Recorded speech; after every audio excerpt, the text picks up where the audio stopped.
CPOV. CertainPOV.com.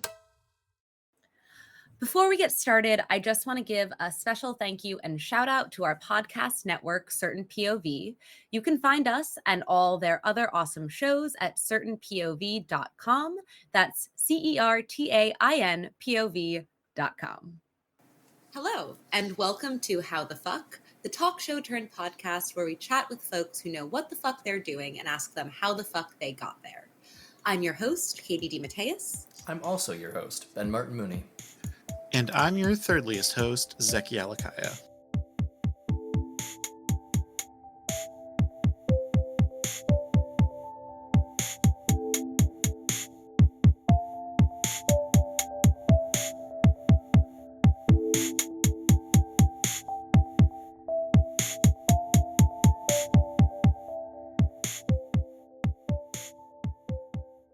Today, we're joined by the incredibly talented Ron Ogden. You might know him from his roles in films like Alvin and the Chipmunks, Road Trip, and Plus One, or from his television appearances in Your Pretty Face is Going to Hell and Homeland.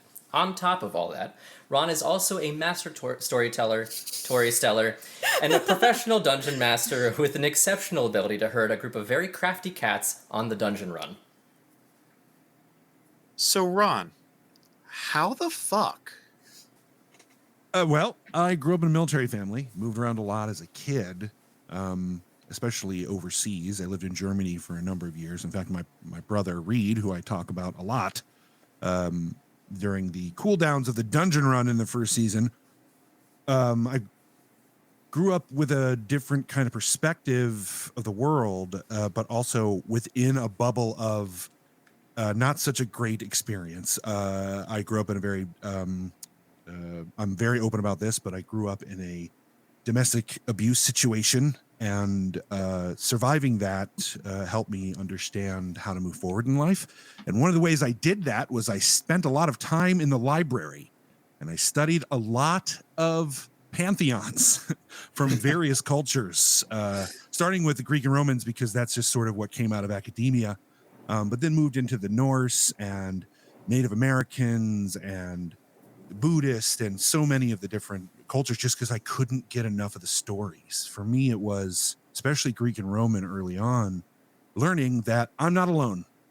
People have been going through this kind of stuff for thousands of years, and in fact, the gods do it to us, so that's why people do it. And that part helped me realize that, like, that's not the reality. The reality is that we do this to each other, and we need to not do that. But we talk to each other via story. And so that was what started my spark. That's what the fuck, where it started for me. I was always interested in stories. So in high school, I studied a lot of that, did a lot of musical theater and improv, all the way into college, got 2 degrees, one in mathematics, one in computer science, and continued to do acting and improv, and then got distracted after I graduated because I got married too young, and I... survived a brain tumor. Every time you tell your story, I'm just like, it just keeps building. It's a... Oh my gosh. Yeah, it's a lot. So this brain tumor I survived, part of that process took, a few months to realize I was going to survive it. And so what resulted was a midlife crisis, or a quarter life crisis at the time. I was only 24, 25. And so I was working as a programmer at Equifax and in the credit reporting industry in 2008. And like many people in 2008, I also hit the financial housing crisis. What on earth do you mean? 2008 was great. Yes, it's real great.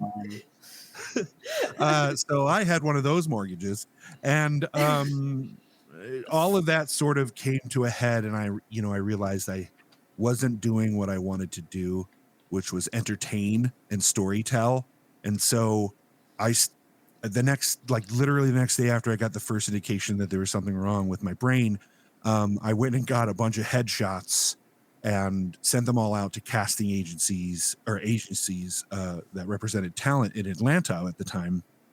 And I heard back from literally every one of them.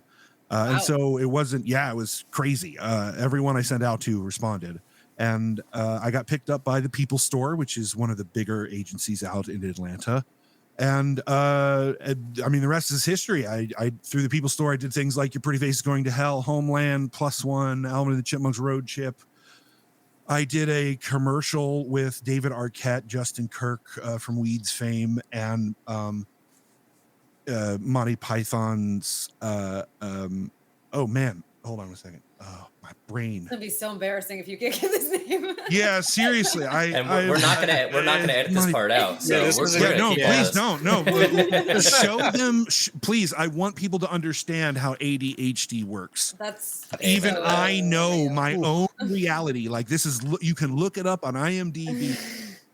That I worked with one of the Monty Python directors, and I can't remember his name. He did 12 Monkeys. Like I could tell you what he was in. Can't tell you, what he directed, but can't remember the name. Like literally cannot remember the name off the top of my head, and this is killing me right now. Terry Gilliam. Thank you. There it is. See, as soon as I got Terry Gilliam. So one of my first jobs with Terry Gilliam. And it was supposed to be a 3-hour job where you only saw me from the neck down. Interesting. Search my IMDb. If you go and look at the pictures on my IMDb, you will see some images from that era. They are risque. Let's just be honest about it.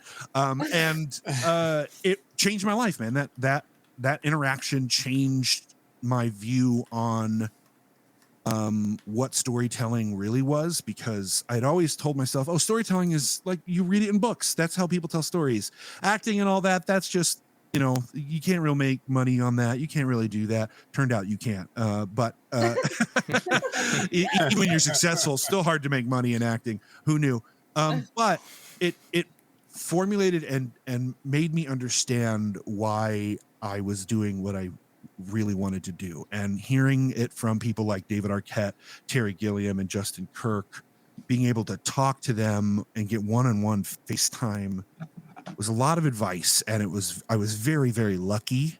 And so from there, as soon as I booked Alvin and Chipmunks the Road Chip and did 10 weeks on that movie as the reader, or as we called on set, the on-set voice of Theodore, basically the improvised actor they hired to interact with the actors as they talk to green screen puppets at the time.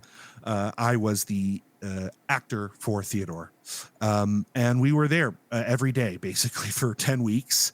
And that, in talking to the people there about my experience, they all agreed, yeah, you should be LA. LA is the place you should be, because I want to own what I create. I want to benefit from the stories that I share. And the best way to do that, I was told by people that, worked in these big budget films, was the best way to do that is to go where the heart of it is.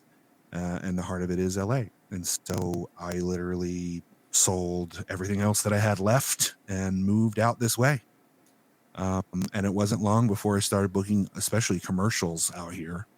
And that eventually led to an audition for a show sort of just after Critical Role became very successful and was starting to hit a little bit more mainstream, called The Dungeon Run. And I answered an ad on one of the casting sites, people who were familiar with D&D, and I'd been playing D&D since I was in high school, so at the time about 15 years, and that led to basically everything else. The Dungeon Run ended up being on a Fox invested subsidiary called Caffeine, which was sort of a YouTube, Twitch interactive app at the time.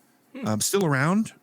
They do a lot of battle rap stuff and like sports. They do a lot of sports viewing on your mobile apps. They were very kind. They were the ones who sort of funded the whole experience with the Dungeon Run, and I was asked alongside Jeff Kanata, Morgan, Peter Brown, and the rest of our cast as Oh, Rage Fest.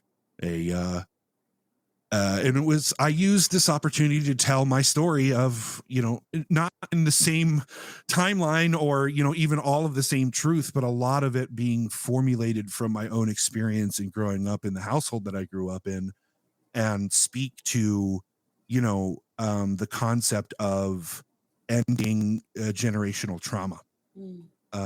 And that's what I used Uggo for. Uggo was like, I had an opportunity and it was an RPG, and I knew, that's how we did it in D&D when I grew up was, hey, I'm going to, this is life. Like, this stuff happens. I'm going to play a character. I'm going to tell a story. It's going to be masked because it's going to be different dragons and orcs and all of these things, rather than, your stepdad and the government and those kind of things.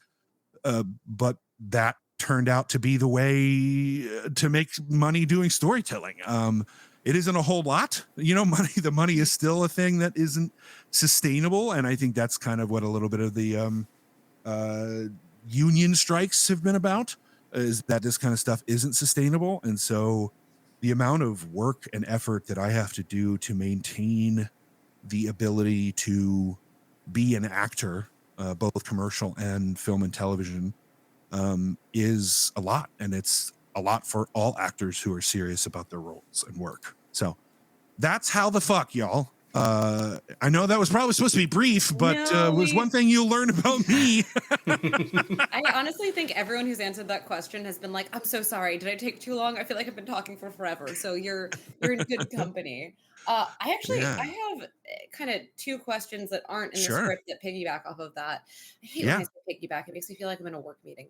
All right. So yeah, I guess the two things that came up from everything that you just said. The first is I'm very curious because you were working at, was it Experian? Is that or is it the Equifax? Equifax, right? Okay. Yeah. They all have similar names. But you said that it was like sort of the obvious thing to do when you found out about the brain tumor to go get headshots. So I'm curious if you were sort of like harboring this love and desire to perform and tell stories your whole adult life and just like didn't feel confident enough to pull trigger, or like what was going on with your relationship to storytelling before that? I had sort of, again, I mentioned a little bit, I got married early. I got married really early in life, met her in college and married her out of college. And I think in the process of that, you make sacrifices for people that you love. And despite some conversations that we'd had prior to getting married, things had sort of changed after we got married.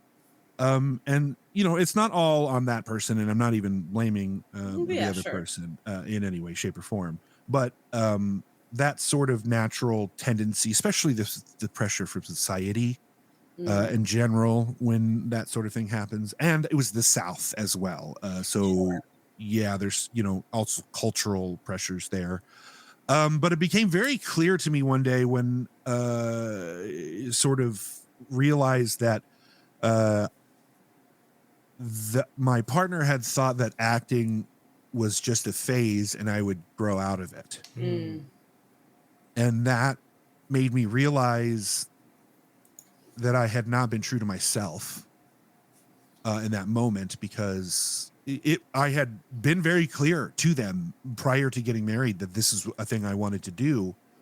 But Atlanta's market was growing at the time, so there was no force to like leave Atlanta yet, because it was, as it was growing, that's the time to get in on anything. And so I was lucky enough to do that, to get in on it and become, a pretty big fish in that quote unquote small pond at the time.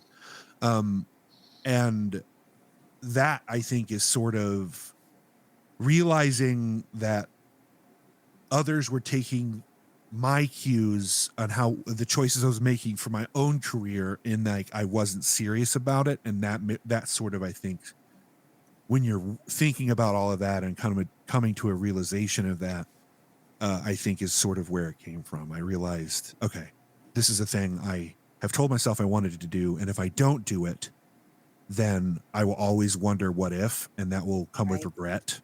And one thing my mother has always taught me is a key to a happy life is trying your best to live without regret. And I've always taken that to heart. So. Yeah. And then the other, it's sort of more of an open-ended prompt, but I realized that we didn't actually write down something that I definitely wanted to talk to you about, which you mentioned, which is, what is it like, what is the reality of being a working actor like, especially when, it's not like you're trying to break into the industry, like objectively, you have broken into the industry, you have had these roles, you have representation, yada, yada, yada. What does that look like? Because I think a lot of people outside of the industry don't understand. Yeah. And I this is such a great question, because I think, again, when I mentioned the union action that we've been taking, I think it's very clear now to actors how much the general populace, and I think it's hopefully getting a lot more clear to general populace how much they don't really know about even I'm not famous by any means. I've been in some things, but I'm not what you would colloquially call famous. But we hear people who are very famous who are like, no, guys, I am not rich. I live in an apartment just like you. I'm in the middle of LA. I have to deal with traffic just like the rest of you, So for me, it's going to look very different from one actor to another. But you're right. I have broken into the industry. I have, some very good credits on my resume that would indicate by all means that I have made some things with legitimate people. So it's difficult. Even when I first started, when people ask me, hey, how do you become an actor? Because it's all glory and glorified and very much like the D&D fantasy we play. It is sort of, a lot of it's just made up. Just because that's how stories are told, right? Like, I mean, that's why we got the gods. It's the same concept of like telephone. I always say to them when people ask is, if there is anything else in this world that you can do and be happy, then you should absolutely go do that, because it's guaranteed, unless it's just going overseas and as a spy, it's going to be a lot easier to do than what acting is. That's such a specific thing to call out. I mean, it's just, and I'm not saying that actors are, they don't get into danger or anything like that. I mean, like in order to make it work, it requires a lot of grit. To be completely honest, it really does, in order to be able to. I was just watching a thing today from, oh man, my brain is not working. That's totally fine. You're talking to relatable. George multiple Clooney. neurodivergent people in this. Yeah. George. So I did an espresso commercial with George Clooney. And it is the job, other than, no, even then, it is probably the job that has paid me the most ever for being an actor, and is why I can count myself at some point of being in the union, one of the, like 17% or something like that of actors who have made enough to afford healthcare through the union. Working actor in terms of SAG. So that commercial, which ran internationally, was with George Clooney. And I saw a video with him today where he was talking about like the amount of times that we get told no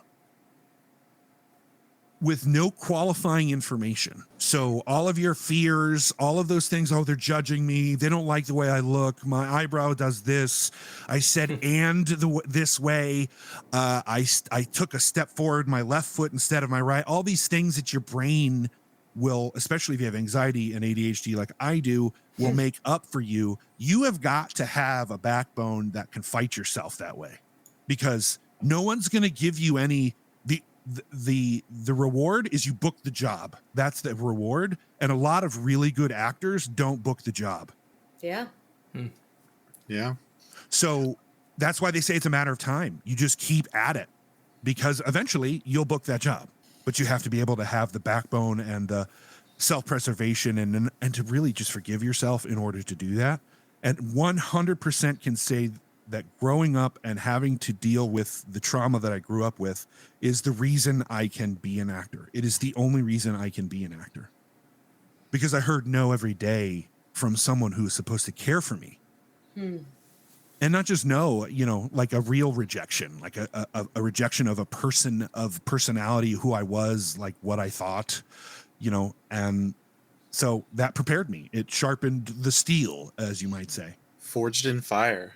I mean, of other people's judgments. Yeah, right. The fire of other people's emotions. And literal fire. Let us not belittle Your Pretty Little Face is Going to Hell. Yeah. Big shout out. I love that show. And I don't think enough people know about that show. I literally hadn't heard of it before we were putting this together. So I guess it is legitimately good. It is legitimately a good show. I'm a big Henry Zabrowski fan. So when I found out that he was in that, I was like, oh, let's go. So like as you're talking about these times in Atlanta and stuff, he would also talk about his time in Atlanta. And so I'm getting a different perspective. This is like, running in circles here. Like, wow, I'm getting a brand new picture about the Atlanta film scene, which is pretty. I mean, animation heavy more than anything else, but pretty big now. Well, Turner Broadcasting was there, right? And that's when you get Adult Swim and all those places. My brother works at he's an EP at Adult Swim, and I think they're actually, I don't know if I can say this. Oh yeah. But be careful about that. Might not be common knowledge. I was about to just like say it, and I was like, I don't think Cody tells me every time he tells me something that's like not public. Right. So maybe sniff that. I'll check in with you again as I get closer to releasing this. It'd be really easy. You just search on the internet, and if it pops up, you're good. If it's already on the searchable, you're good. Yep. I'll do that later. We don't need to do that. But pulling us into our first pre-written question of the night, that is such a roller coaster, and just it is a movie in itself. Like, it could be, and I'm sure with all of your work, I haven't even told you the most interesting part. Yeah, exactly. So as we get into that meat, now that you have established yourself and have all these credits that you mentioned, what is the hardest part about being a professional artist, and also what's the most rewarding? The hardest part is the rejection, man. I mean, I'm going to be straight up. The hardest part is the rejection. It is impossible, even if you have the strongest backbone, it is impossible for you not to think that there's something wrong with you with the number of no's that all actors get. And that's why you need a good support group, right? You need a support group and friends and family and fellow actors, because like any community, you need support in order to continue when things are hard.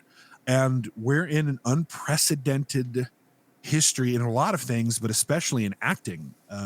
The amount of content that's made, the amount of actors that are in the union, a variety of things is interesting. And so the hard part is not having, I'm now remarried to a wonderful woman, Heather. I've talked about her a lot on social media. My fan base knows her very well. Heather and I lost it. I lost what we were talking about. So deeply real. So deeply real. I'm telling you, I have ADHD, and you know it because you recognize it in yourself. You have ADHD and you know it. Clap your hands. Yeah. Oh, hardest part of so the hardest, besides remembering what I was talking about, the hardest part of this all is how inconsistent it is. And the reason I was mentioning Heather is because she worked in the reality television industry on the above the line side for a long time. And she has said since we met, I don't know how you do it, because I could not do that. There is not a regular pay. You don't always know who's paying you. Sometimes, especially if you don't have the right representation, you have to track people down to get paid. That's a fun one.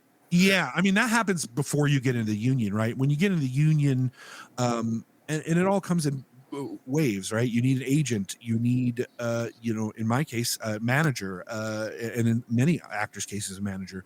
So these people come in waves and stages. So it's like leveling up in any job you do. But there's no standard pay, right? It's not a 9 to 5. It's a 24/7 business for, a very good number of years. The average, when I said I was coming to LA, a lot of what I was told by people in the industry is it's going to take me 10 years. Wow. It's going to take me 10 years to get noticed by people who can start making me, really get quote unquote the money. And even then, as we have seen, it isn't all that much money overall. And especially with streaming stuff, the way it has gone, the money that was there and was helping people survive is now even gone. So this is, again, it comes to the union. But look, I think I have trust in my union and the leads in my union. There's disagreements always about how to move forward with things, but SAG has really helped me in a lot of ways and deal with a lot of things. So I have to give them credit where that credit is due, is that machine works when it needs to work. And that's why, despite there being not a lot of work now, or hasn't been really in a while, I'm still a very pro-union and on the side of that, because that's as democracy as you're going to get in the workforce. And honestly, we need it. So that's the hardest part, is having to be so flexible. And the way I solved that is I learned how to do a lot of other stuff. So I've had a lot of other jobs. I've been a programmer. I've done work with contractors who were DoD certified. So, I've worked at GameStop. It's like I've been a bouncer at a strip club in LA. I now produce a family-friendly show. So like, and that's not even going into everything that I have done and can do. But I have ADHD, and for most of my life it went undiagnosed. So I found ways to use that by just learning a lot. For me, it was I got addicted to learning things. Yes. And that's where all of my skill sets came in. I have no idea what that's like. None whatsoever. None of us. Yep. So the most rewarding thing is being able to do that, right? Like for me, the most rewarding thing is being able to find out what it is I truly care about and what inspires me to get better at things, and then like find a way to do those things. So the gig economy sucks, and that's not how our country and especially our economy was supposed to have been built. But it's also a country with freedom, and I've gotten to, I have the privilege to be able to do that and to help others do it. I do a lot of charity work too, because that's the reward for me. For me, a lot of charity work is I have time because I don't have a regular job. Sometimes I have a lot of time to give my time to others.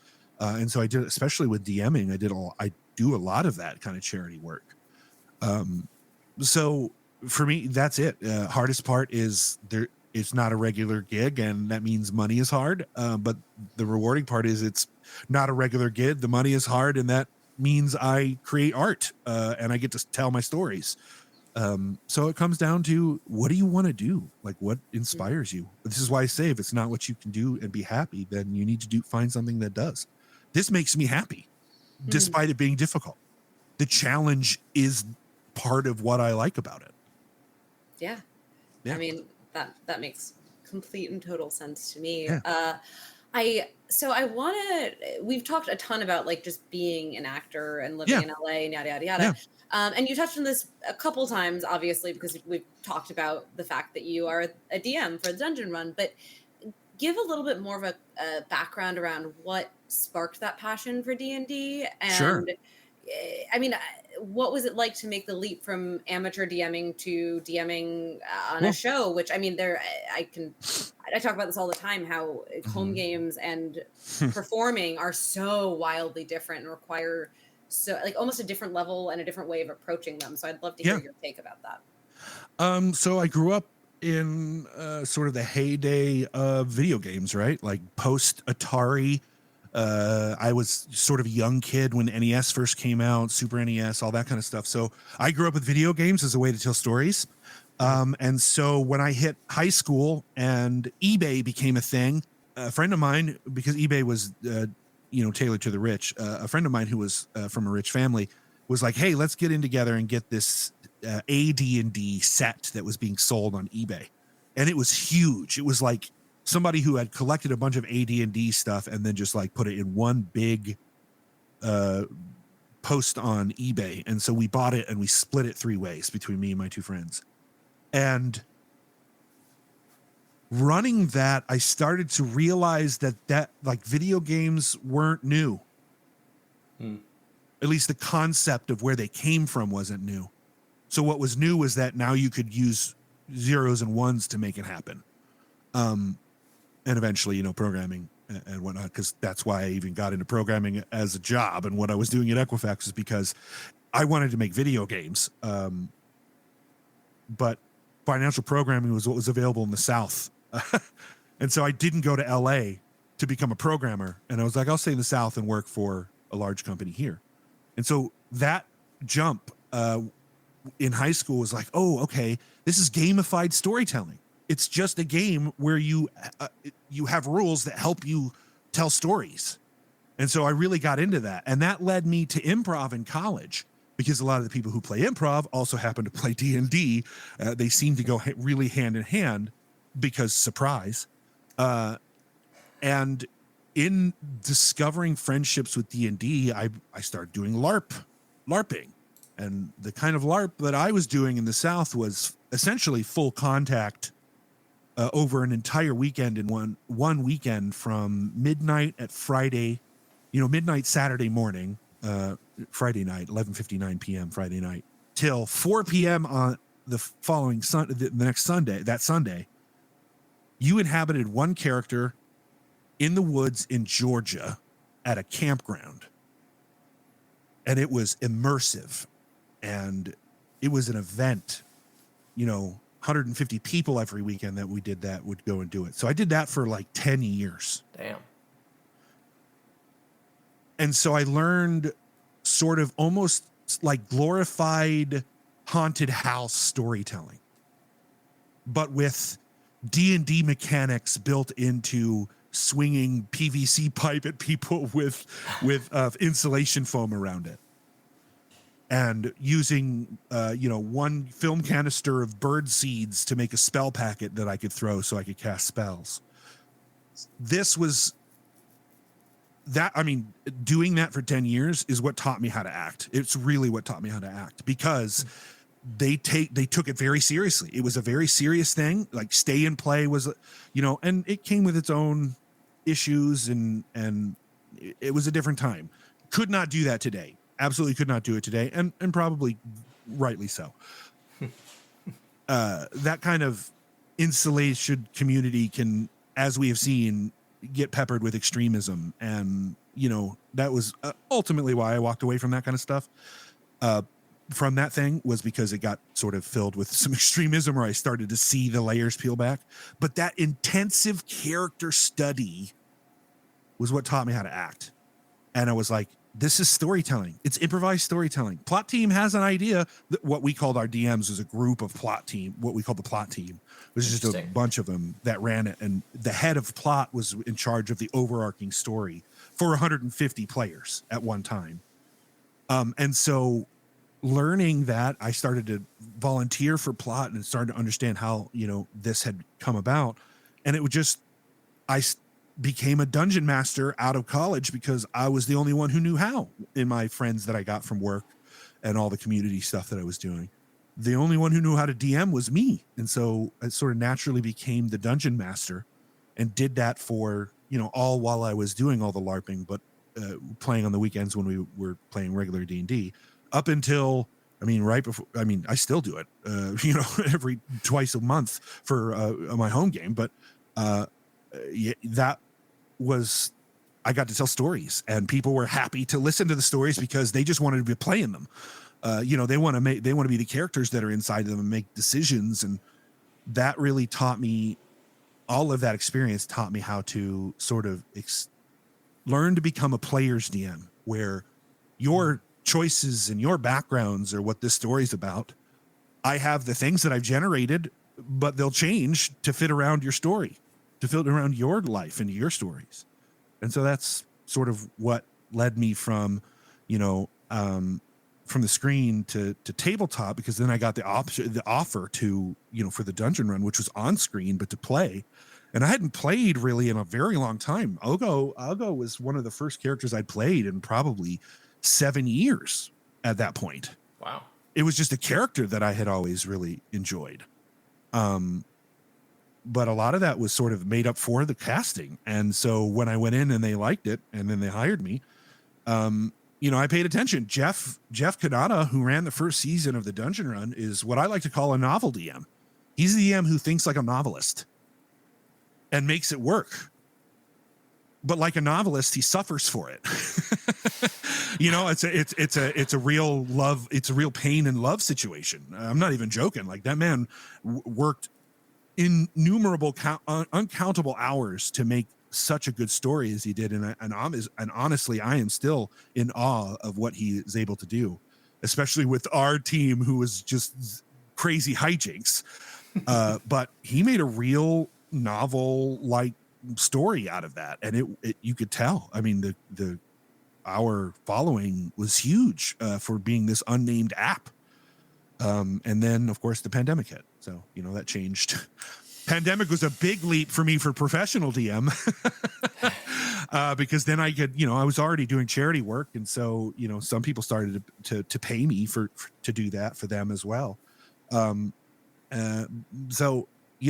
that was sort of the transition from screen to tabletop, which was sort of a hybrid, and then into becoming a professional DM.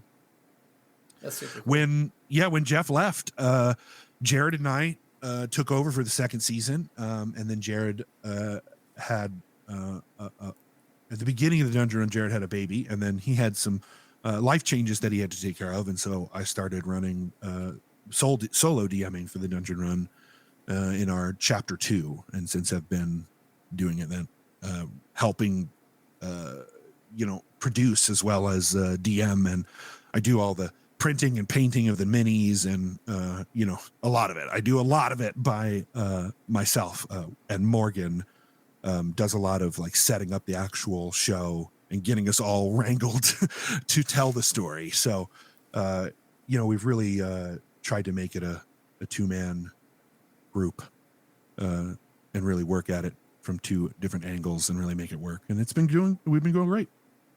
That's awesome. Also, a lot of work for 2 people to manage. Yeah, and absolutely. And to a certain extent, is not sustainable over too long of a period of time. I was going to ask. But for like 2 to 3 years now, it's been okay. We've been doing it all right. The landscape has changed, right? We all know this. The landscape for this has really changed. And like every company, we're trying to do that too, change and grow, and continue to be able to tell the stories that we love to tell. So, I think we're doing all right. Hell yeah. If I do say so myself. I feel like it's fully within your right to say that. Yeah. I appreciate that. Yeah, our fans are very kind. They're very kind. Yeah, you've got a super engaged fan base. We do. We really do. Which is very, very cool. Yeah. We watched a few episodes recently, and it is very entertaining to see the recurring names who are like, nope, I'm going to pick on this one particular cast member and make sure that they never get advantage. Well, and that was really the interesting part of the Dungeon Run, why we really didn't want to let it go once Caffeine sort of, because of the pandemic, and we understand why and have a good relationship with them. But they let us, go. They stopped funding the show. We didn't want it to go because it's so highly interactive, right? Our newest campaign is, the Gods Who Watch, where literally if you watch the show, you're essentially one of the gods of the Pantheon. And I think that's super cool. It's a great concept. Of course, I made it, I kind of made it up, but I think it's cool. It's what I would want. It's like, hey, that would be fun. And it was a solution to a bigger problem, which the Dungeon Run had from day one, which is how do you allow interaction, but don't blow up the storytelling? Yes. And that is a constantly evolving and changing situation. And I don't think it ever will stop, because the way we interact with things is changing constantly. So we have to keep up. Yeah, absolutely. Yep. On top of producing the show and just small details. just small stuff. Yeah. Like a couple minutes here or there. Yeah. Yeah. That's it. I'm curious. So we're talking about like how LARPing is sort of like what brought you into acting, and I would really love to know, is your process getting into character or sort of like preparing yourself to play a character as as a DM or as a player any different than it is when you are on set, whether it's for film or TV, or is it kind of the same for you at this point? Serena Marie, who's on the show as well and plays Otto, Octavius Box Cutter. We've had this conversation. We are rideshare buddies, so I'll take her to the studio, pick her up and take her to the studio when we're shooting, and we get to have a lot of great conversations. And one of the conversations that we talk about sometimes is when you really get into it, there's a sort of a blackout kind of a situation that happens where when you're done and you feel really, especially when you feel really good about a thing, it's like, I don't recall that happening. Yeah. And so part of me, like, you always hear about actors who don't want to watch themselves when they do things. Largely the reason I ever avoided that was not because of embarrassment of not getting it right, but because it always felt disjointed from me. Watching what I experienced, but don't have any recollection of it, and that was always sort of off-putting to me. So I find that the best preparations for me are to, Jeff and I have talked about this in the show too, during the first season, which is because you're dealing with a storytelling situation in which you cannot predict 4 to 6 other people's choices every time there's a choice, you have to know enough about the edges of your worlds to be able to make it feel real. I like to call it hiding the seams, where I know the edges of the things that I've made. So I know where the bad guys are. So I know there are some bad guys and I can pull from them if you happen to go down into the sewers rather than into the marketplace or those kind of things. You have to build enough of those seams so that then when the characters are making choices you can blend those seams into a full story. And so that's for me, sort of what I lost it again. Lost it. Guys, this happens all the time. All the time. The question was how would you compare your process getting into character, whether it's as a player or as a DM, as to compared to like getting into character on set?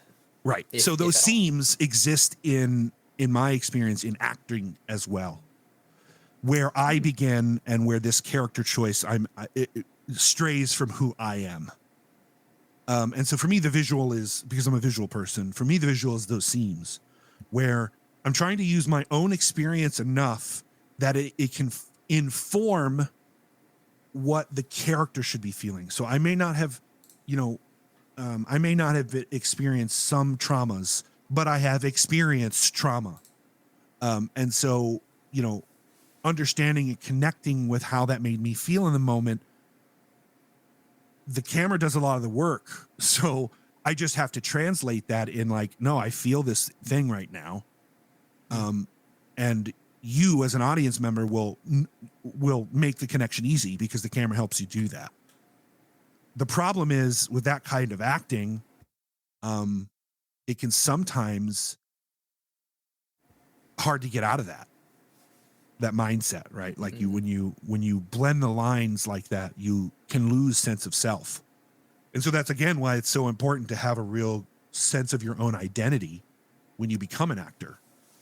Because as we've seen with some of the best actors that we know, they lose a sense of their own identity and it harms people in various ways, whether, they take their own life, or where, they hurt other people because, it's method. It's like, well, those things happen, but we have to be aware of them. And so that's the danger there. And for me, it's always been humor helps with that. The way I got through my childhood was comedy, Monty Python, especially. So, those things always help me sort of deal with the realities of life. And you saw that in Shakespeare, you saw that in Greek and Roman mythologies, you see that in mythologies.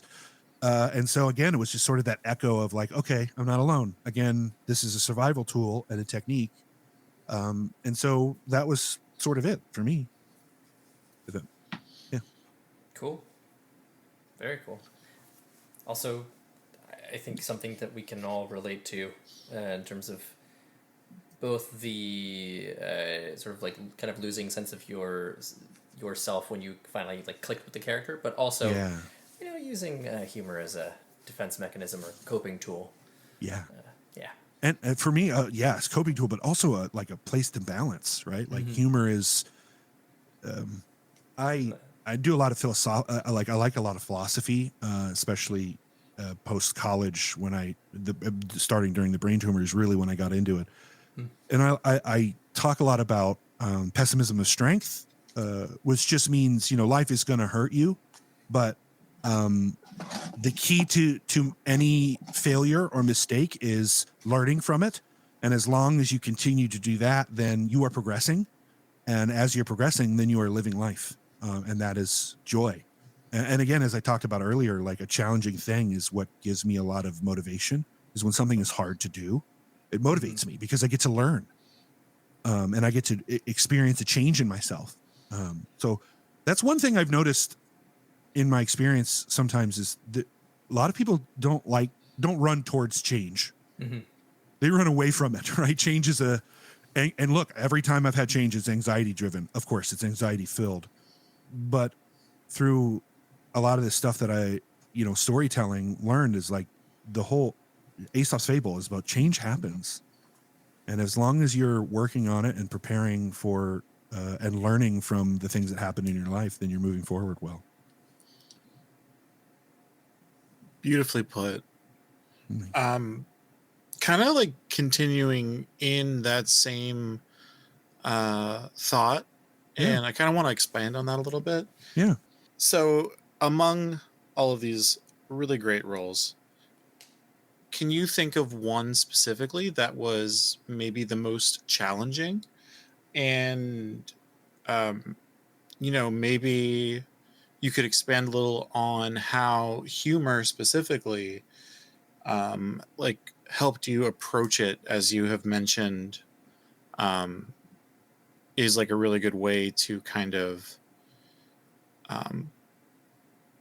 help growth, we'll say. Yeah. Because it can be a lot of things. And so for this one particular challenging role, like how did you approach that with humor? I've had a couple of challenging roles. Plus one was a little challenging, but I think Abraham Lincoln versus Zombies was probably one of my first it was the second movie I had done. But it was I didn't even know you were in that. Oh yeah. If you want a really good, bad horror film. I've seen that movie. Oh yeah. That was really hard. And the reason that was really hard is multitude. It's an asylum film, and we all know what they're famous for, and they do what they do very well. But especially some of the lower budget stuff, like like Abraham Lincoln vs. Zombies, and some of the other stuff, they do it with worse than skeletal budgets. And the only way to do that is to take advantage of the people that are working for you, and that's definitely happened many times. And some of the things that happened on that film set were especially difficult because it was cold. It was the winter time in Georgia, in Savannah. And Savannah is essentially a swamp. And in Georgia, that meant very wet, cold mornings and nights, which was often when we were shooting. And so it was very cold. And when I arrived to play one of the 12 or whatever it was, Secret Service members that Abraham Lincoln brought with him, Agent Chamberlain. When I first arrived, so I'm a big dude. I've always been a big dude. Well, not always, but after college, I'd always been a big dude. Or always really at the beginning of college to now, I've been a big dude. And that means I have some weird sizes, especially for like feet. I have very wide and thick feet. So I'm like a 12 and a half wide shoe, and we're talking about double E wide, so it's really wide. And that's really hard to find for cheap. So what I got was, I don't know if you know this, but sometimes for corpses, when you're going to show them at a funeral, they put on basically plaster shoes. They look like shoes, but they don't have anything of a real shoe inside of them. And so that's what I had been brought. What? Yeah, to wear. And that was great, right? That was perfect. It was exactly what you needed. First action shot. Literal first action shot. I slipped and fell hard on Civil War era brick, and scraped my knee and hurt my knee real bad. And that was the first, and that was when I had already made a big stink about, like, I don't have shoes, guys. You want me to run around? Like, I am the one who runs around a lot in that show, in that movie. I'm the one who's, other than Lincoln, it's him and me who are running around doing a lot of that work. And we were doing that. And so when you run around, you can't be running around in plaster shoes with no padding or anything in them. But I did. And, there were numerous things. It was a large cast of mostly, random people found in Savannah, and some of us cast out of Atlanta. But it was unknown. Like, the casting director, I think that might have been their third or fourth thing that they've ever cast. And it was more of like in, community theater style film and television. Atlanta had a really good sort of indie market, but this was sort of, the person who cast it was sort of new to that market. And so, like all movies made by Asylum, that's sort of the point. The point is they want actors who aren't necessarily trained, because it makes for interesting, they're cheap, and it makes for interesting, funny, sort of all of us to laugh tongue in cheek while we watching how bad these actors are. And I say this as being one in them, being an actor in them. So for me, the reason I said it is because my headspace was always like, this is either going to be a great story to tell, or this is going to be a legitimate way for me to get my foot in the door. Just because it's so ridiculous, the concept. And so it turned out to be so challenging because of all of this, like, guys, we are swinging real weapons at each other. I had a real axe. Oh my God. It was a real axe. Nothing could possibly go wrong. No. There's a scene in that movie, if you watch, we're all sitting in this dark area hiding from the zombies, and like, Abraham Lincoln has this big sort of rev up speech, and we're all sharpening our tools in order to be better at killing zombies, and I'm sharpening my axe with a block of wood. Because we didn't have, it's like, okay, we got to get this because we got to fill time. But like, okay, use that. Ron, literally the director, Richard, whom I love, by the way, a great director, did a lot of Hallmark movies. He's like, Ron, pick up that block of wood and sharpen your axe and look out the window. And I mean, what am I supposed to say? No, this doesn't look real. Like, I knew what I was in for. I knew why I was there. And so I fucking sharpened that axe with that piece of wood. I fucking sharpened it. You go watch me. I sharpened that shit. And that was how I dealt with it. That was the humor that I was doing. It's like, no, I'm going to do this so hard. You're not going to know I'm not doing it. And so that was sort of the whole experience. Now I met Chris Marone, who played one of the Confederate soldiers on that show. And he and I sort of grew real close because of that humor, because that's how we were dealing with it. It was just so, he and I had been on real sets at that point. And so kind of knew, like, this is ridiculous what we're dealing with, but we also knew what we were dealing with. So it was sort of like this battle of getting it done. But yeah, it ended up being a very challenging and confusing time, because I was still sort of going through the whole divorce and brain tumor thing at the time. Just two very casual things to go through in tandem. Yeah. So, my view of life is changing at that time. That was such an interesting and challenging thing, but because of the humor that I had, especially with making bonds on that show, Baby Norman was a huge help on that as well. She played Abraham Lincoln's love interest, former, I believe this is correct, I believe she's a former dancer for Prince. That's Baby cool. Norman. Hell if it's true. Yeah. Pretty sure that's correct, if I remember correctly. I haven't talked to her in some time. But fascinating woman, Baby Norman. So she also really helped in that time, just someone to talk to and to joke around with and make memories with. So yeah, that was it. +1 was also difficult, but that was, a whole different story and not as interesting as the one I just told. Fair. It's sort of changing gears, but also not changing gears, because I feel like this is sort of the underpinning of everything that we have talked about. But you mentioned sort of briefly about how ADHD has impacted the way that you learn. And like, I know for myself, like I will sometimes kind of harness my ADHD to get things done. So I'm curious how your neurodiversity has impacted your career. It's interesting. I discovered that ADHD 40 years into my life. Only have been officially diagnosed now for about 2 years. And so there's part of me that still is in the process of mourning that, right? Because part of what you realize is I had something that we had medications and treatments for at the time. Now, they might have been rudimentary, but they were already there and working. And so some of it is like, would my life be different if I had known? Well, of course it would have been. That's not the interesting question, I think, is what I came to realize. That wasn't the interesting question. The interesting question is, well, how is it going to change the way that I tell stories and the way that I interact with things now that I'm, I have medication and support systems to really know what's going on and to help me move forward. And it must have been somewhat relieving to be like, okay, my brain isn't broken. Like there's a reason why I think differently than other people. Oh yeah, absolutely.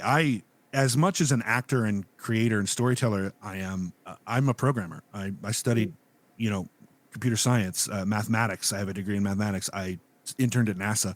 I'm a scientist at heart. I love when you just drop these little nuggets like, I interned at NASA. I try not, I'm saying, I guess maybe I should put more pomp and circumstance into them. I just say them because they're facts. It's better this way. It's lovely. Yeah. It's just that they're facts. Yeah. Okay, great. I get it. I don't want to ever feel like, oh yeah, I did these things. It's like, no, I just did them. That's what happened to me. It was your life. I get it. Yeah, right. And for me, I learned things. It's not like, oh yeah, I went to NASA. What did you do? It's like, no, I also want you to feel that way about the things that you do. Sure. So again, my ultimate goal is to be something like Bill Nye. Hell yeah. Using comedy and science to help people discover not just science, but what they love. One of my goals in life that I've sort of developed over time is like, it's my goal in life. If I help you find the joy that you have in your life, if I help you find joy, that's rewarding for me. If I help you and your day get better, or I help you find a pathway to joy, that I had a good day. That day was worth waking up for. That +1 day that I have, that I've been, that I have been having since I thought I was going to die. Every +1, every day is a +1, and every day is another. For me, it's bringing joy to others. That's honestly 100% really what I want to do, and why I became an actor and I got that from people like Robin Williams. Guys, I had to call a week out of work when he died. True story. I believe that. Yeah. He was. Yep. He was so impactful, despite, I don't know. As someone who thinks that like most parasocial relationships are truly terrible and that actors are just people, I feel like Robin Williams was very special. Yeah. Well, and again, I think that's because it's comedy. We get the sense comedy has to come from a real place. We all know this. Like if it's saccharine, it doesn't feel as funny. It's not as great. We all can tell whether, just sort of feel it. You can feel it in a room. But when you see comedy that comes from a real place, that's infectious, man. I worked in enough comedy clubs as a bouncer and as a, usher to know, like, it's palpable. You can freaking feel it. I'm not making that up. That is a scientific observation of like, you can feel something change in a room when someone is truly funny. Yeah. Mm-hmm. And he did that every fucking time. And that to me was what was always so fascinating, is that he could bring real vulnerability and truth to comedy in such a fast way. And it wasn't all just cocaine, because he got rid of that later on. Mm-hmm. and it was still there. And that was the part of me that was always like, this is real. Like who we see, you know, and I've even heard, you know, I've read conversations that Zelda has had, because she just did Lisa Frankenstein, right? Didn't she just direct Lisa Frankenstein? I'm pretty sure that's Zelda. Sounds right. I Zelda believe Williams. Yeah, I'm 95% sure that's right. She was talking about, like, you know, someone asked her, like, what if there's a movie of your dad that he did, which one could you point to that was most truly like him? And I freaking loved that question, because the answer that I hoped it was the answer. And it was What Dreams May Come. Huh. You see the most Robin Williams that Zelda understood to be Robin Williams in What Dreams May Come. And that always felt true to me. When she said it, I was like, that's how always felt true to me. I love that movie because it felt like it was truly him, who he actually is. And that person was so, to me, was just, in a real way, he was a dad that I never really had, to me. Yeah. I was looking for a male role model. I had plenty of female role models. My mom, my grandmother, my aunt, they taught me what strong women were. So those I had, but I never had an understanding of what a real good male role model was when I was a kid. And Robin Williams sort of filled that gap for me. That's why I think, for me, that parasocial relationship resulted in a week of sick leave. Because I actually got sick. Like that was probably one of the worst times. And it was right around when I had been diagnosed at the time with mania. Oh, and that's what, bipolar better. 2. And that's right. And so it wasn't just him. It was also like, well, this is the kind of stuff that could happen to me if I'm not careful. Yeah. Yeah. That's incredibly impactful and emotional. Yeah, I was gonna say that's. I mean that. I don't know. I periodically get hit with moments where that'll pop. The fact that he is gone will pop into my head, and man. It hits a lot harder than it should for somebody that I never saw live, never met, never knew you existed. Yep. Yeah, it's weird, but it makes sense. I totally, he'll still, Heather and I talk about it all the time. He pops in my head all the time. I might laugh to myself about something. She's like, what are you laughing about? Robin Williams, man. It was relatable. Just so relatable. Yeah. Well, shifting gears a little bit to something that is hopefully a little bit more lighthearted. Sorry, I was hoping that was lighthearted. No, totally cool. I would much rather that we like. You should have heard the episode we recorded earlier this week if you're looking for not lighthearted. Yeah, there was a lot. Yes. I don't even know what to say. It was fantastic. So dark. It was one of those like brutally honest conversations where you're just like, all right, hell yeah, give us the truth. I yearn for that kind of conversation. I really do. Yeah, to be honest, just to be completely honest. Yeah, it was a very good one. It was truly among millennials, like 100%. Yes. Very cool. Yeah.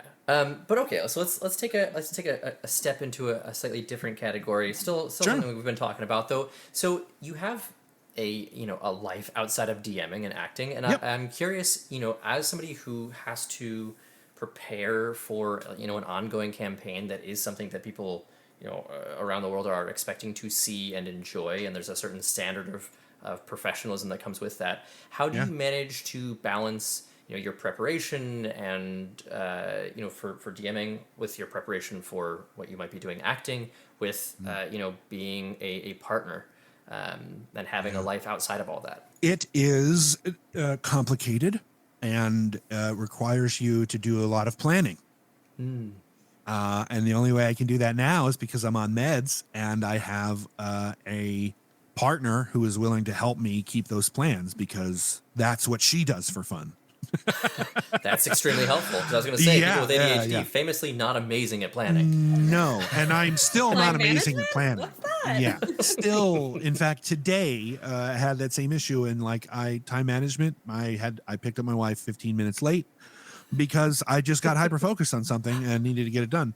And it happens, and I still feel like a little boy when that happens, because that's what little boys do, not what grown people do. Stop talking about me. This literally happened to me yesterday at work. I was 7 minutes late to a meeting because I was hyper focusing on work. Yeah. So today I was tying some flies, and we literally were done for the work day, and I was like, well, I still have to write a whole report, but I got to finish this fly first. So, Oh boy. Did you write the report? Oh, yeah, I mean, surely. I mean, that only takes 10 minutes. Oh, okay. So it's extremely Sorry, difficult. we just totally hijacked your answer. I'm so sorry. I contribute to that. I contributed to it. I love that. I find I'm not always good at it, but I have a partner who also is into what I do, and so that helps a little bit, right? Because those things overlap. And I find, ways to hybridize what I do to be a hobby, but also to sort of help me earn money. So for one thing, like I love to paint minis. And so one of the things I did during the pandemic, as I have done since I was a little boy, was I find things to break down and learn. And I do it without any preparation. I just pick up a thing, I start playing with it, and I learn it, and then I go look it up and go, how close did I get this? How far off was I? What does experience offer me that just straight up teaching doesn't? Those were like sort of little experiments that I did for myself when I'm teaching myself something new. And 3D printing was one of those. Started with FDM, and then moved primarily into resin. And so I print and paint D&D models. I run a paint class once a month here in LA, a paint and sip event where it's sort of a low commitment look into the life of what painting as a hobby looks like, so that you can dip your toe in and see if you like it. And what better way to do that than with cocktails? So we do that. And so that has sort of, when you find overlaps like that, when you find where something you're putting time into also helps alleviate time elsewhere, two birds, one scone, as I like to say, because I love scones. And it's much less violent. Two birds, one scone. Yeah, please do. Yeah. That is sort of how I have found a way to make it work. Everything I do, I try to have it sort of focus back to my main goal, which is I want to tell stories and be able to survive by telling stories, because we've been able to do that for thousands of years. So it shouldn't be any different today. You would think. You would think, right? Yeah.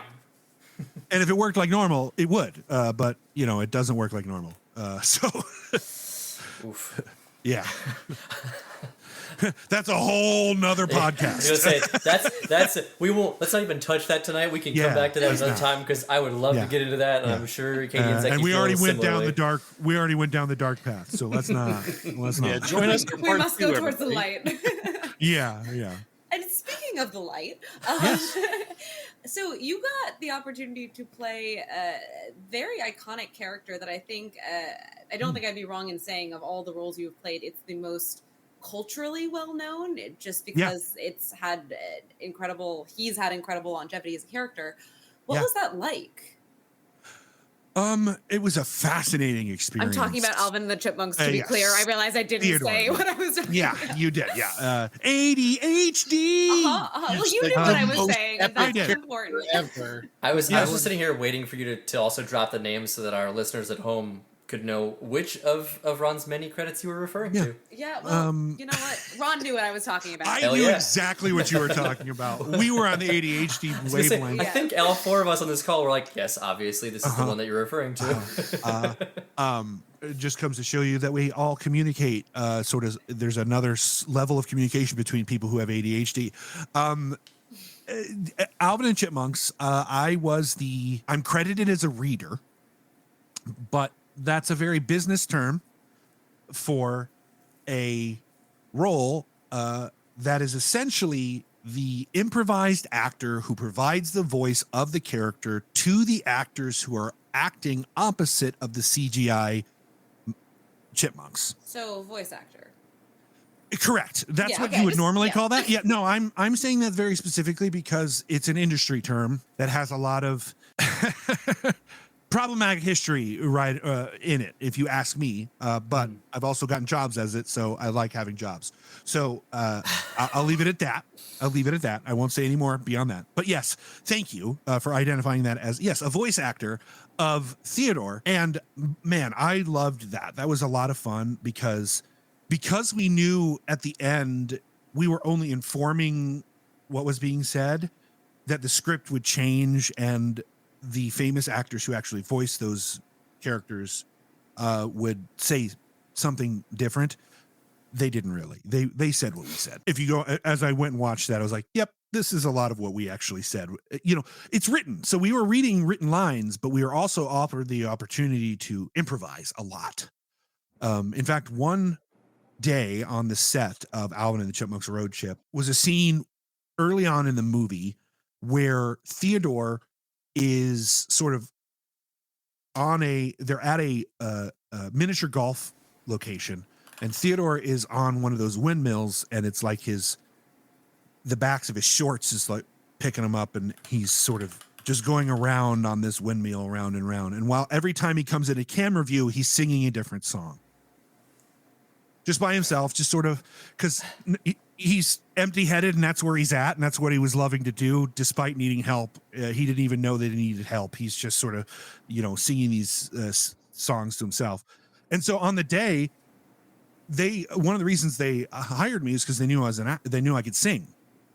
And so some of the stuff was singing, and so I just sang for everyone. I mean, we literally had 50 something extras. The entire cast and crew of a major motion picture are there, and I'm for an hour or two singing different songs, just the ones that I could bring off the top of my head, including Baby Got Back.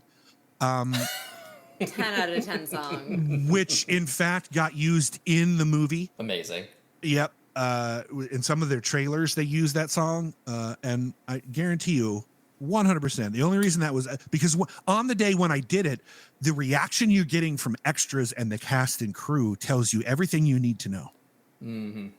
They were openly laughing, and not just one or two people, the entire set. And that's when it was like, we three Chipmunks, we knew like, this is serious. Like, we might be readers, but no, they're expecting us to help generate the energy here.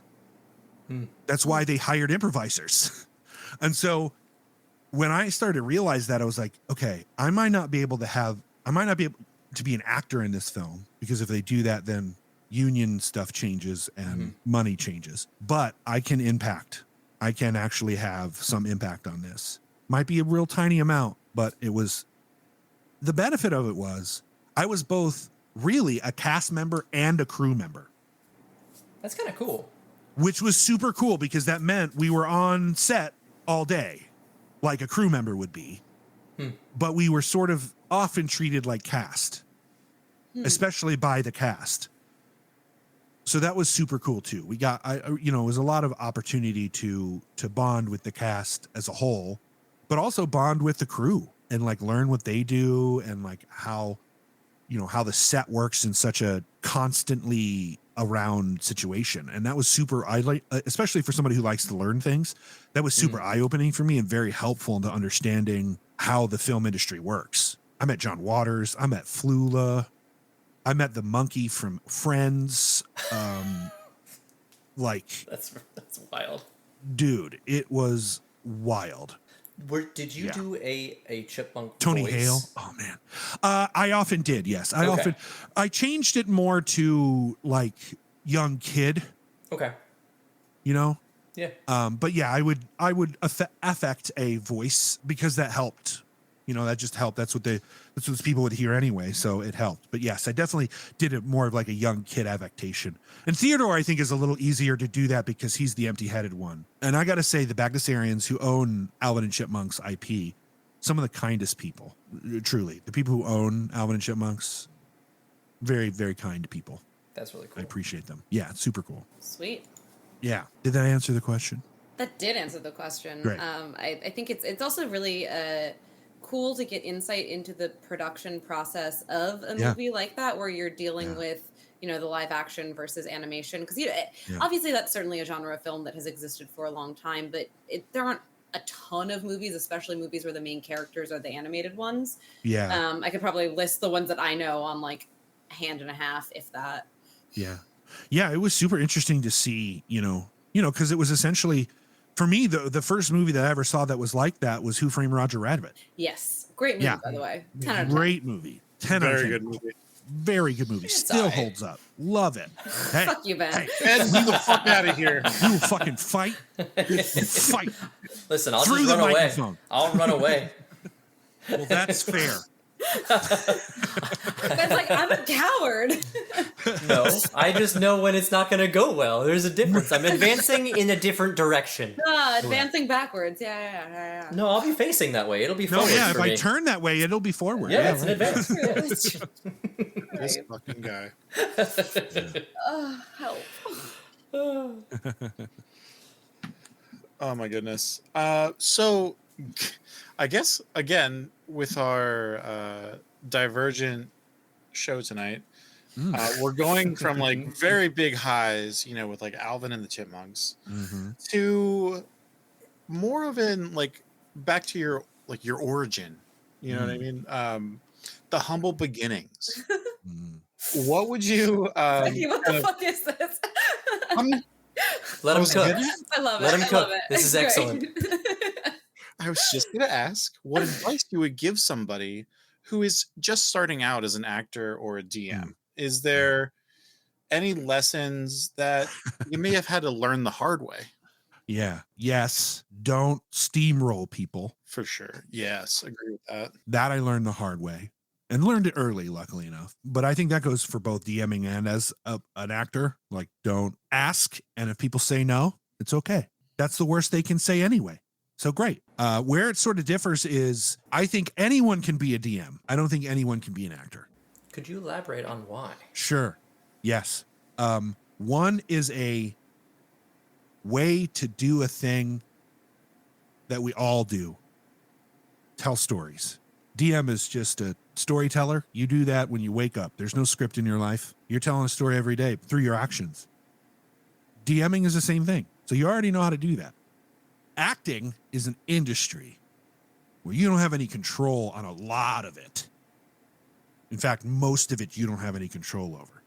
Even if you're the best looking individual, the most prepared actor, the deepest, most interesting connection into vulnerability through those, you could still not make it as an actor. And that's a hard reality to face. It's a hard reality to face.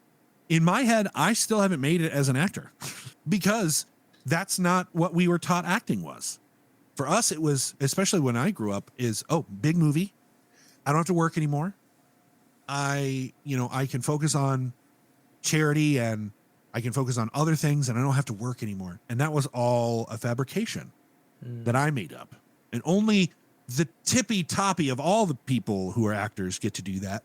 But that's true of our economy as well. And so I found and discovered that acting is just a reflection of our economy. And so unless, again, this is what goes back to what I've said many times now and will continue to say, if there is anything else in this world that you can do and be happy doing it, you should do that.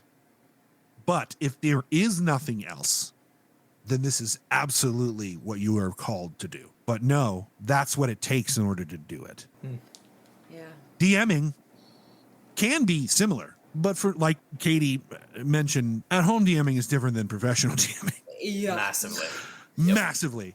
And it's as massively different as being in community theater and being an actor. In some ways, I almost think it's more different because at least in community theater, not at least, sorry, that sounds, I'm not trying to minimize anything, but like in community theater, you are still putting on a performance for an audience, whereas home games can be a little bit more chaotic and you don't necessarily have to like get the narrative down, like the mechanics can be the focus. Right. So I almost think that like, in some cases, they can be the same thing, but there are certain cases where truly they are just like different mediums.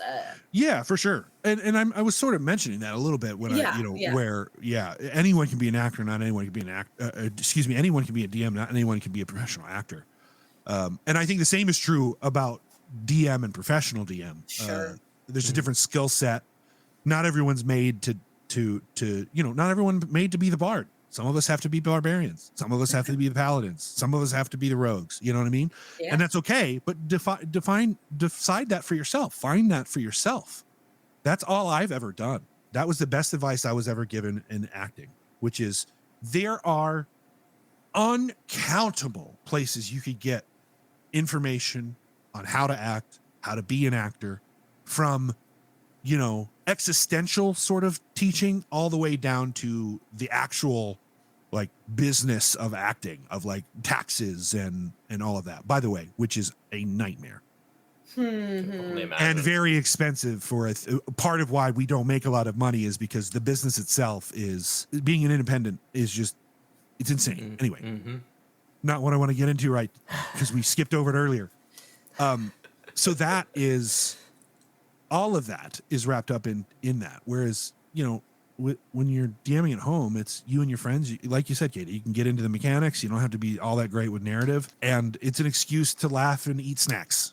And that's perfectly acceptable and was perfectly acceptable for a very long time. Sort of like sitting around a campfire and passing a stick around to talk about what you saw in the woods today. Sure. Yeah.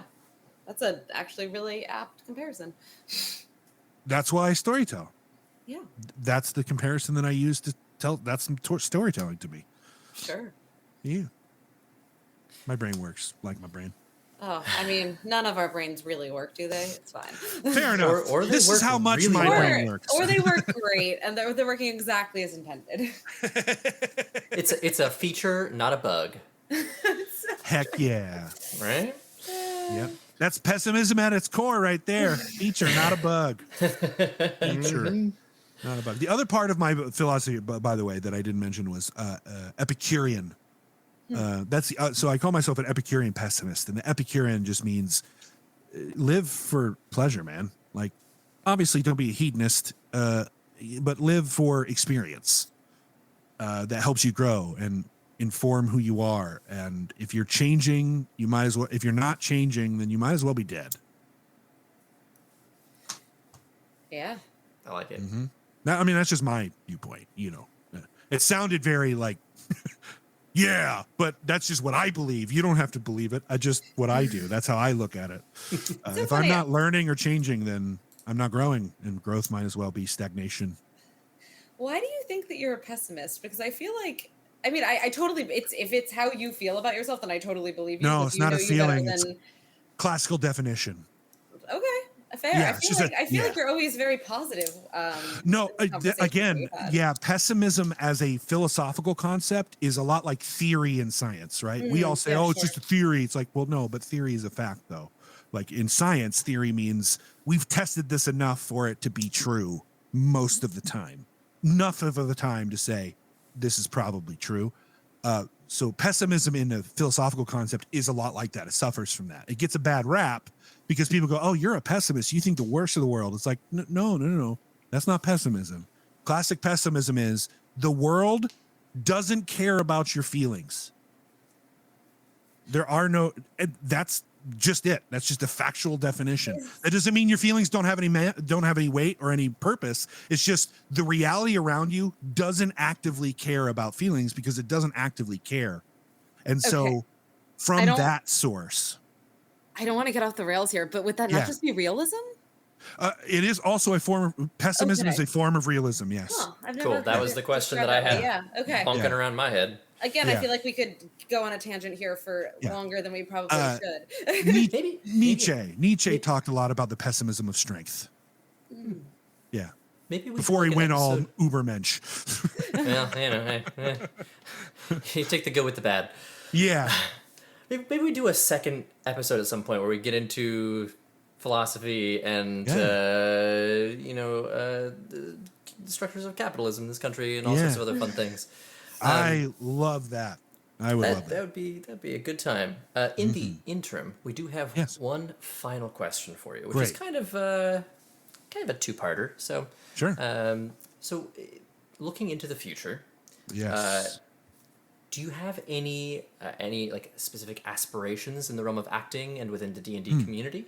And do you have any dream projects? Well, I am looking forward to the future. The future's constantly changing, and it's a challenge for me to rise and meet. In the form of acting, I'm really pushing more voiceover stuff. Cool. For myself. But yeah, I if I can, comedy is really what I want to do in the realm of acting, and what I've been working on and focusing on in the last couple of months, really focusing on that and rebuilding it as we start to ramp up again back into work, hopefully here soon. And then within the D&D community, I have an idea for a show that I really want to do. But it would take some money because it's sort of like D&D Survivor. Oh. But it would be, I think, yeah, teams, reality television competition of teams that are helping a society of DMs tell a story, but then they also have to do real obstacles to gain benefits. Love this and so much. yeah. I've been working on this for a little while now, but holy shit, that is extremely exciting to think about. I love that. Yes, and I think no matter, because I think D&D sort of struggles with old school versus new entrants, right? Mm-hmm. I really think that as an industry, in TTRPGs in general, are sort of having that heyday now of like, well, there's a lot of older problematic stuff here that doesn't necessarily invalidate it, but it also does need to be informed, and there are valid concerns about those things, so we should expose them and make sure that we're moving forward together as a whole with everyone taken into account. Mm-hmm. And I think this kind of thing could be easily accepted by a lot of different individuals because it is sort of fun and exciting. So think like The Amazing Race, but run by a sort of clandestine DM group called the Society of DMs or something to that effect, where you don't know who they are, but they're sort of coming up with a story and they're your DMs. And, you could have certain like competitions, two groups. You need two DMs working together, maybe even a third DM to help them sort of conjoin everything. But those two groups go on the same one shot to try to save the same person or the same artifact. And when PvP happens, it's in-life obstacle stuff. Fuck yeah. I'm not even joking. My heart rate is elevated because of how excited this idea makes me. I had this realization the other day, and I was like, this would be great. I bet you this would be very good. So, yeah. So hopefully one day I could pitch this to the right person and maybe make a thing. But we'll see. Cool. Well, Ron, thank you so much for joining us. This was super fun. We will absolutely have to have you on again to talk about all of the other things that we didn't get to talk about today. Yeah. And I'll leave it as this for a cliffhanger. I found my biological father at the age of 40. Oh shit. Oh my God. Through 23andMe. Yeah, so we're going to do a part 2, everybody. And it wasn't the man I thought was my biological father. Oh, Jesus. Well, everyone, until next time, I'm Katie. I'm Ben. And I'm Zeki. And this has been How the Fuck.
What a cliffhanger! That's a ending. fucking cliffhanger. Yeah, Holy shit. I was going to bring it up earlier, but I was like, no, this would be great because I read how you ended and I was like, oh, how the fuck? That would be great. This is a great way to really play into how the fuck.